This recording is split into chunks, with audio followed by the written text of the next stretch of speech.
সেহরিতে একটু ভিন্ন রকমের খাবার যদি খেতে চান, এই সোয়া চাঙ্ক আইটেমটা আপনারা বাসায় খুব ইজিলি বানিয়ে ফেলতে পারেন।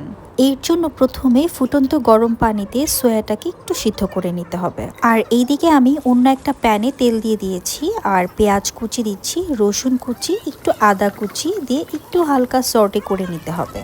এরপর টমেটোটা দিয়ে দিতে হবে। টমেটোটা হালকা নরম হওয়া পর্যন্ত আমরা তেলে একটু ভেজে নিব। এরপর আমরা এখানে সব মশলাগুলো দিয়ে দিচ্ছি একে একে লবণ, মরিচ এবং হলুদ।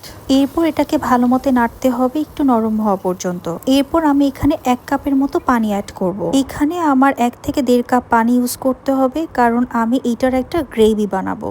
এই পর্যায়ে আমি সোয়াগুলাকে পানি থেকে উঠিয়ে নিব। অবশ্যই হাত দিয়ে এইভাবে চিপে চিপে সোয়াগুলাকে পানি থেকে আলাদা করতে হবে। এইভাবে আমি সবগুলো সোয়াকে পানি থেকে ছাড়িয়ে নিয়েছি। দেখেন সোয়াগুলা কিন্তু আবার আগের মতো ফুলে গিয়েছে। সো আমি এই পর্যায়ে হলুদের গুঁড়া, মরিচের গুঁড়া, ধনিয়া গুঁড়া, জিরা গুঁড়া এবং ব্ল্যাক পেপার অ্যাড করে দিব। এখন এই পর্যায়ে আমি একটুখানি টক দই অ্যাড করব। এবার সোয়া চাঙ্কগুলোকে ভালো মতো মিক্স করতে হবে, যাতে প্রত্যেকটা মশলা প্রত্যেকটা সোয়া চাঙ্কের গায়ে লেগে যায়।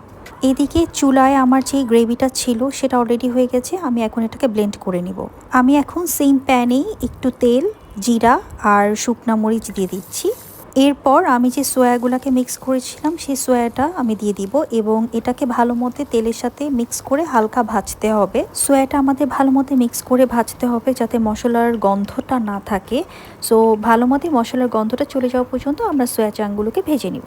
এখন চুলায় আমি যে পেস্টটা করেছিলাম সেটা ব্লেন্ড করে আমি সোয়ার উপর ওই পেস্টটা দিয়ে দিচ্ছি। এখন আমি সোয়াটাকে কিছুক্ষণ এই মশলার সাথে কষিয়ে নিব।